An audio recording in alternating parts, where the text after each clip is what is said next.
2 missiles russes viennent de s'écraser autour de la gare de Kramatorsk vers 10h20 ce matin. Très vite, les secours tentent d'aider les civils blessés, allongés sur le sol, presque inanimés pour la plupart. Certains habitants sont aussi venus les aider. J'étais en voiture, alors je suis directement allé voir la police et je leur ai proposé mon aide. Ils m'ont dit que les blessés devaient être transportés. J'ai récupéré ceux qui avaient déjà reçu les premiers secours et je les ai conduits à l'hôpital. Sur le parvis de la gare, la frappe russe a laissé place au chaos. Des voitures sont calcinées et l'armée transporte le corps d'une victime dans un sac en plastique noir, entreposé parmi les autres dépouilles. Natalia était dans la gare au moment du bombardement. Je ne comprenais même pas ce qu'il se passait. Tout le monde était là à attendre le train dans le hall. Puis j'ai entendu une détonation. Tout le monde paniquait, les gens criaient et pleuraient.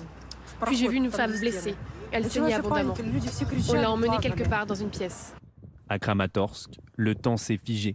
Ces bagages abandonnés sont le symbole de vie brisée. Sur la route de l'exode, les Ukrainiens prennent tout ce qu'ils peuvent, notamment leurs animaux de compagnie. Un lapin est laissé seul dans son panier, tout comme ce rat domestique dans sa cage.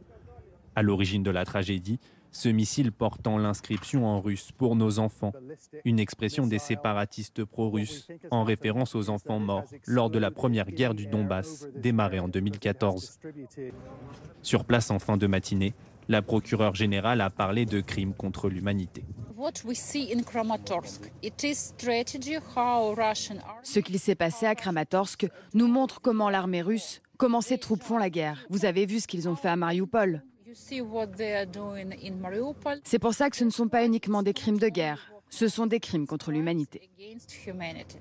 Devant le Parlement finlandais, le président Zelensky a dénoncé une nouvelle attaque contre des civils.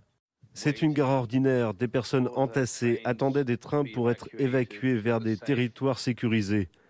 Les Russes les ont bombardés. Il y a des témoins, des vidéos, des morceaux de missiles et des morts. Tous les jours, ils étaient des milliers à se masser ici. Depuis plusieurs semaines, les autorités locales pressent les habitants de quitter la ville. Ils craignent une offensive imminente des Russes, car Kramatorsk est une ville du Donbass toujours sous contrôle ukrainien. Les évacuations par train, qui avaient été interrompues en raison de la destruction d'une partie de la voie ferrée, avaient repris dans la nuit de jeudi à vendredi.